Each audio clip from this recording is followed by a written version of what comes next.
Greetings everyone. Welcome to the lecture series of circuits and system. In today's lecture, we are going to see signals and its classification.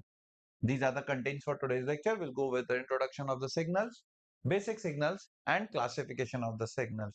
Before moving ahead, we should always remember that the process is more important than the results. And if you take care of the process, you will get the result. This is the lines by our famous World Cup winning captain, Mr. Mahi, that is Mahendra Singh Dhoni. So, my request will be you just take care of the process and result will take care. So with this line of encouragement, let's start with the lecture. So first thing first, what is signal? A signal is nothing but it is a, a function which represents any information. Okay, so a function which represents an information is known as signal. Okay, so we have two types of signal. One is continuous time signal, other one is discrete time signal. A continuous time signal is represented by x of t and discrete time signal is represented by x of n. Okay, so what is an x of t and why, how it is known as a continuous time signal? Let us see, let us just evaluate it before going into the actual definition. From 0 to a, if this is my signal, this signal has got value at every instance of time. And if my signal has got infinite value between any period of time, then the signal is known as continuous signal. From 0 to a, I cannot count how many points we have plotted to get the signal. Depending on the machine, we can have infinite points. Whereas a discrete time signal in a particular time period, let us consider this as 0. Let us consider this point as a. From 0 to a, I have got 13 samples. Now I can count these samples and see I have represented each sample at an integer value of n. Okay, so this signal is known as discrete time signal. And how do we reach from here till here? There's a process called sampling. Okay, so if we sample a continuous time period signal, we'll get a discrete time signal. Okay, so moving ahead to the basic signals. So what are my basic signal? My first and the foremost and the most important signal is impulse signal, represented by del of t in continuous domain. So del of t is infinite for t is equals to 0 and 0 for all other value of t, represented as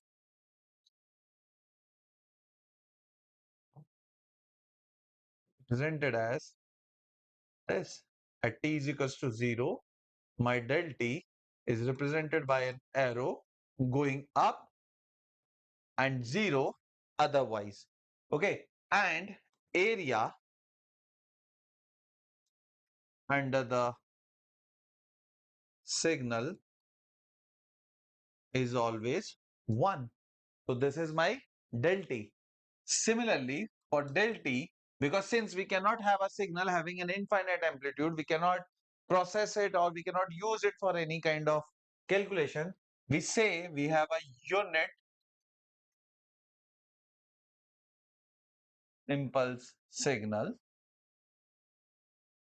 This is del t is equals to 1 for t is equals to 0 and 0 for all other value of t. Now the signal is represented as having value 1 at t is equals to 0. So this is nothing but my del of n is equals to 1 at n is equals to 0 and 0 for n not equal to 0, that is other values of n. So this is known as my del t. Then I have the second signal, that is unit step u of t. U of t is nothing but 1 for t greater than 0 and 0 for t less than 0. So u of t is nothing but it is 1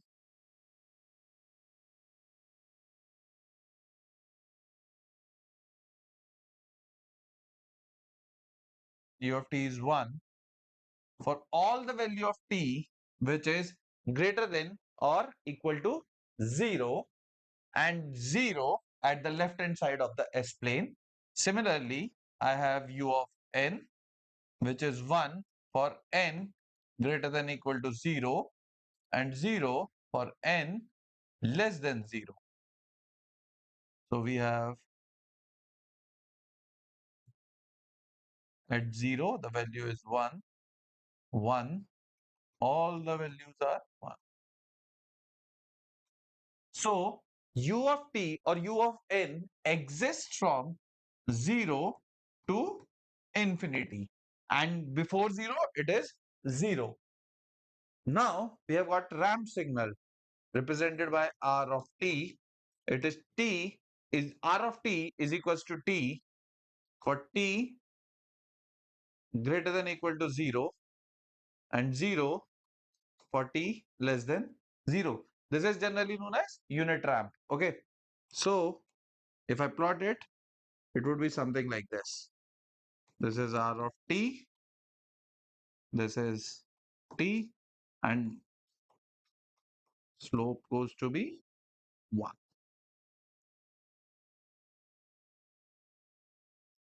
Okay, this is known as unit ramp, and in form of discrete, it rises linearly. This is r of n, and this is n. Similarly, we have an exponential signal e raised to the power minus at. This is known as my exponential signal. Sinusoidal signal xt. This is omega t. This is xt is equals to sine omega t. And then we have got our cosine signal. This is omega t, t, xt is equals to cos omega t. So these are the basic signals which we are going to use throughout this subject at in the various calculations as well as for processing. So the three most important signals are my unit step, unit impulse, and unit ramp signal. Okay, so moving ahead to the classification of the signal. So the first classification is we have an even signal, we have an odd signal. So what are my even signal? My even signal is any signal x of t is even if it is equal to x of minus t. That is, let us just consider, okay, if you can see this remote clearly, okay, see this red button is this side. Now, if I rotate this signal like this, if still the signal looks the same, then the signal is known as even signal. For example, let us just see.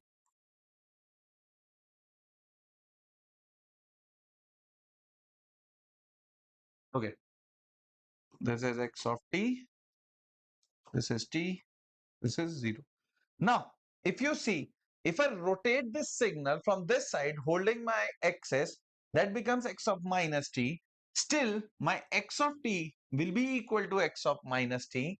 So, this signal is known as my even signal.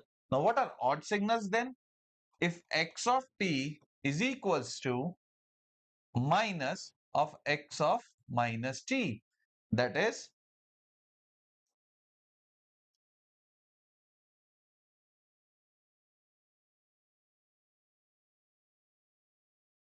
my sinusoidal signal. Now, if I rotate this signal, see, I'll just again hold this point at t is equals to 0 and I'll just rotate the signal. If it was like this, I'll just rotate it. And how it will look like? It will look like,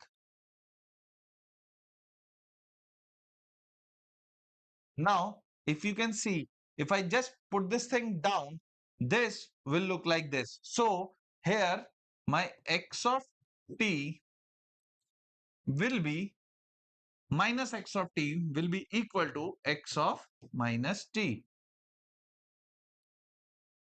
So minus of x of t will be equal to x of minus t. So this is my even signal. Now there's a question which comes in exams.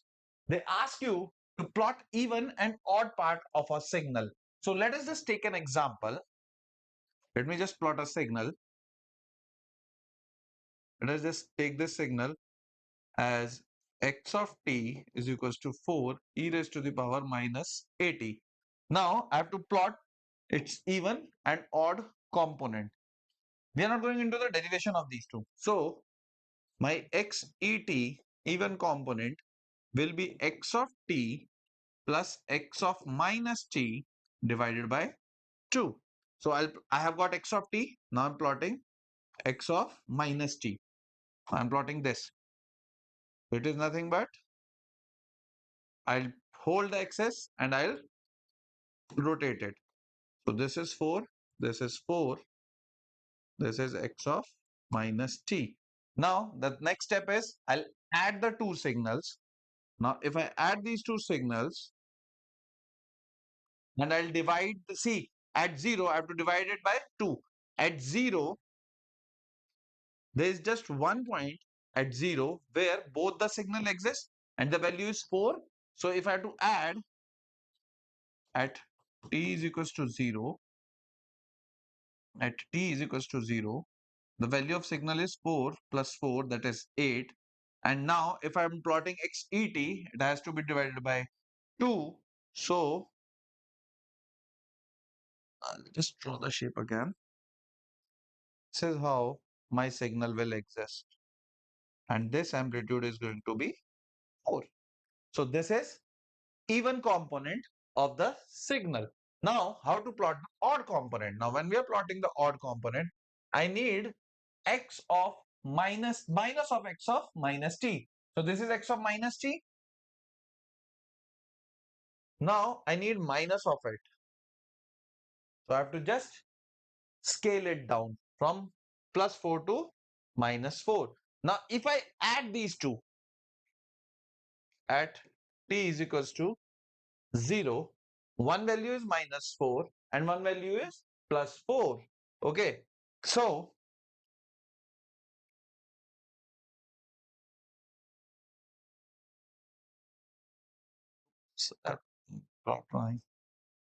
this is nothing but x of t. If I have to divide by 2, it will be 2. This is x of minus t. This will be minus 2. So my signal will exist from 2 to minus 2. See here, the signal was existing from 4 plus 4, 8 divided by 2 will be 4. But at this time around at t, this whole will be 8 divided by 2, 4. So if you see from 2 to minus 2, the amplitude is still 4. So this is even part and odd part of a signal. So you just have to calculate x of t, x of minus t. You have to calculate minus x of t and just solve this equation. And similar thing will lie for my discrete counterpart too. X of n is equals xe of n is equals to x of n plus x of minus n by 2, x odd of n will be x of n minus x of minus n by 2. So you can always try for a discrete time signal as well. So moving ahead, periodic and aperiodic signal. So what is this periodic and aperiodic signal? A signal is said to be periodic if it is shifted by its fundamental period and if it still looks same. For example,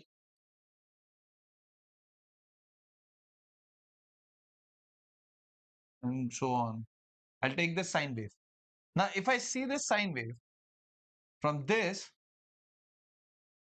till this, it repeats itself. Here again, I've got the same sine wave. It is nothing but addition of shifted replicas. So, if my xt is equals to x of t plus T naught, then the signal is said to be periodic, otherwise it is aperiodic. So in this case, we just have to use, you have to go through with one question. At times they ask you, find the fundamental period, this T naught, value of this T naught, where M is going to be an integer, obviously. Now T naught or N naught are the smallest value which satisfies the above condition, and that is my fundamental period. So let us say I have an xt cos 50 pi t plus sine 60 pi t. Okay, now to calculate the fundamental period. Now here I'll write down all the steps. Here I'll be implementing those steps. So my step 1 is calculate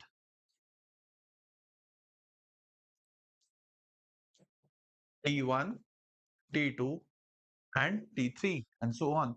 What is this T1, T2, T3? It is time period from first waveform, second and third. So for cos 50, so let us see, omega 1 is 50 pi t. So can I write this thing as 2 pi f, which is equals to 2 f1, 2 pi t1, which is equal to 50 pi. This t will not be here.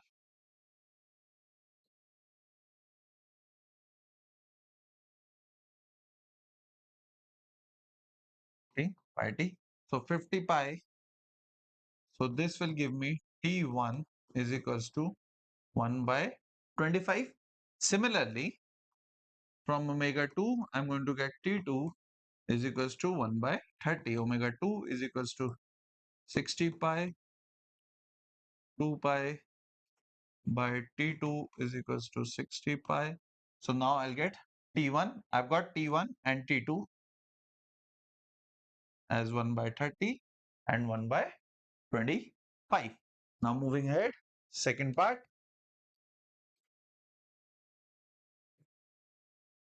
Take the ratio of T1 by T2, T1 by T3, T1 by T4. So taking the ratio T1 by T2, I get 1 by 25 into 30 by 1. This will give me 6 by 5. Now there's a catch over here. If the ratio is a rational number,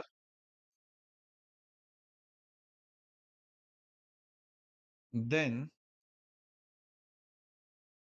the signal is periodic. Now, if in case this ratio comes out to be an irrational number, then itself says that signal is going to be aperiodic. So for a periodicity, the ratio of T1 and T2 has to be rational. Now the third point, take LCM of T1 by T2, T1 by T3 and so on. So we just have one value. So the LCM is LCM of T1 by T2, LCM of the denominator is going to be 5. The last step, T naught, that is equals to my fundamental period, is nothing but LCM multiplied by T1. So my LCM is 5. 5 into 1 by 25 equals to 1 by 5. So my T naught is going to be 1 by 5. So this is the way how I calculate my fundamental time period. Same calculation will go for my discrete counterpart. In this lecture, we'll be going through mostly with the continuous part. So you can apply the same rules for discrete counterpart as well. Moving ahead, the next type of classification of the signal is my energy signal and my power signal. So a signal can be an energy signal if its energy equation, it's E of xt, or rather E of x, I can use for both the domains. Let's just put it as E of x. The value of E of x is 0, greater than 0 and less than infinity. Okay. So let us just calculate the energy and a power signal. So you'll be asked to identify whether a signal is an energy signal or a power signal. So let us just take my first example. X of t is equals to e raised to the power minus at ut, and you'll be asked to determine whether it is an energy signal or a power signal. So let us check the power first. PAV is equals to limit t tends to infinity 1 by 2t. The signal will exist from minus t plus t e raised to the power minus at where dt. So limit t tends to infinity 1 by 2t 0 to t e raised to the power minus at square dt. Now, if you will see, I've changed the limit from minus t to 0 to t, okay, and I have removed u of t. See, if you remember carefully, we have just seen my u of t will exist from 0 to infinity. So in this case, uh, my interval was from minus t to plus t. U of t is 0. So anything multiplied by 0 before this 0 will be 0. Hence, my limit is from 0 to t. So limit t tends to infinity 1 by 2t. If I solve this, I get minus 1 by 2a e raised to the power minus 2at from 0 to t. Okay. Limit t tends to infinity 1 by 4at. This will be my 2a will come here 4at. Now I'll put the upper limit. Upper limit will be t minus the lower limit. Minus minus will come plus 1 minus e raised to the power minus 2a capital of t. Now if my t is tending to infinity, 1 by 4at will make this equation is equals to 0. Hence it is not a power signal. Now when it is not a power signal, I have to check it for a to be an energy signal. So let's check for the energy signal. The same signal I'm checking for energy signal. So x of t e raised to the power minus at ut from minus infinity to plus infinity e raised to the power minus at dt.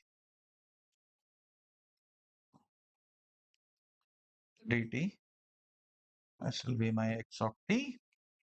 So x of t, if I solve this, it will be again from 0 to infinity e raised to the power minus 2 at dt 0. Let's just solve this in this step. So this will be 1 upon 2a minus e raised to the power minus 2at from 0 to infinity. Putting upper limit and lower limit, I'll get 2a. Putting an upper limit, e raised to the power minus infinity is 0. And minus minus plus, it is going to give me plus 1. So this is going to be 1 by 2a. So hence, it is an energy signal. Okay. So now if you see, we have got the value as 1 by 2a. So 1 by 2a is greater than 0 but less than infinity. Hence, this signal is my energy signal. Let us take another example. I'll just shorten the frame so that nothing goes away from you.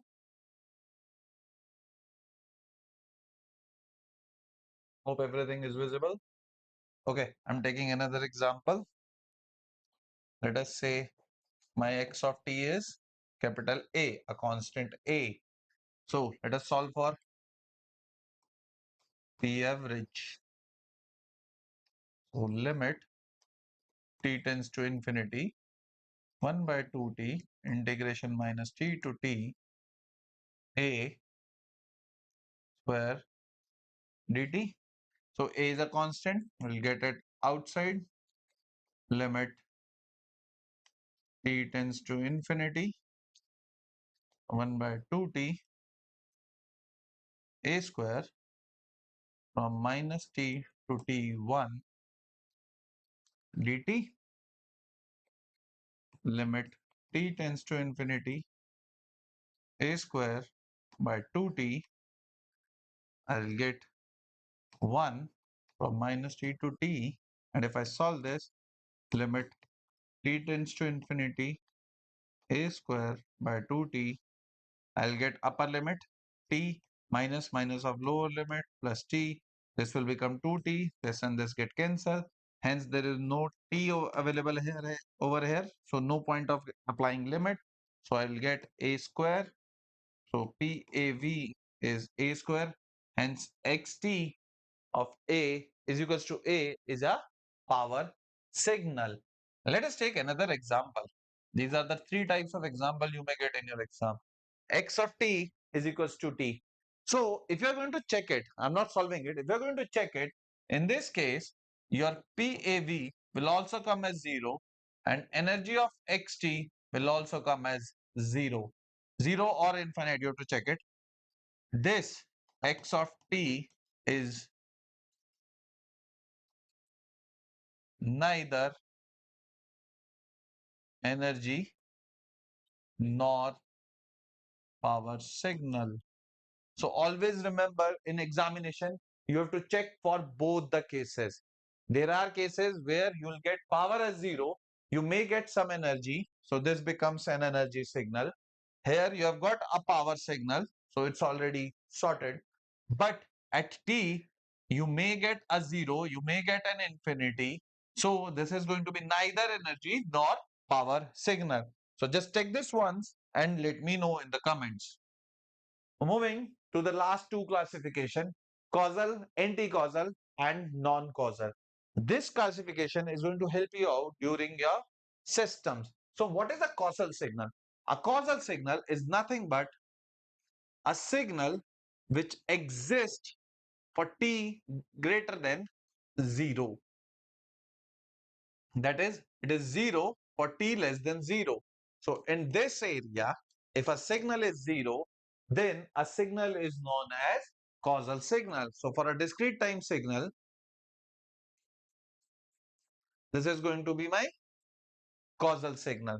What is my anti-causal? My anti-causal signal is nothing but it will only exist over here. There will be no part of a signal available at t greater than 0. So this is causal. If you have to see it carefully, if I reverse this cycle, so causal signal can be this also. What is anti-causal? For this signal, it is going to be this. So if xt is a causal signal, if I put x of minus t, that becomes my anti-causal. Other than this, what are non-causal signals which exist in both the domains? It may start from here, it may go till there. Okay. Oh, it's the same definition is overwritten over here. So non-causal is basically combination of causal and anti-causal. The last part of the signals classification, the signal is discrete signal and random signal. See, we have seen all the signals.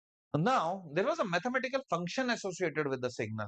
So, if there is a mathematical function associated with this, for example, let us say x of t is a sine omega t.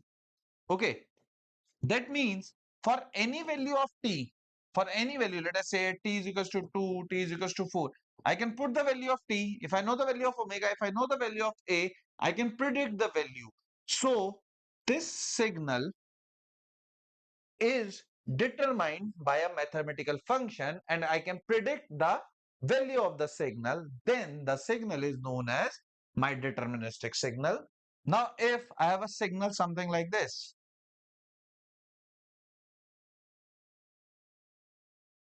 This is a signal. This is also a signal, maybe representing the temperature variation, but we cannot have a fixed mathematical function for it. This kind of signal is known as random signal. For example, a noise in a communication system. For example, a noise in a classroom. No teacher can predict any noise in the classroom. कोई भी बच्चा कहीं से भी कभी भी बोल देता है. So, if a signal which has got no mathematical function associated with it is known as random signal. If a signal has a mathematical function associated with it, it is known as deterministic signal. So these are the classifications of the signal. Okay, so this is all about signals and its classification. And always remember, little drops of water makes the mighty ocean. Your little effort will make you good in the subject. And one more thing, your one like, one share, and one subscribe will let this universe expand and make this channel grow. Thank you, everyone. Take care. All the best.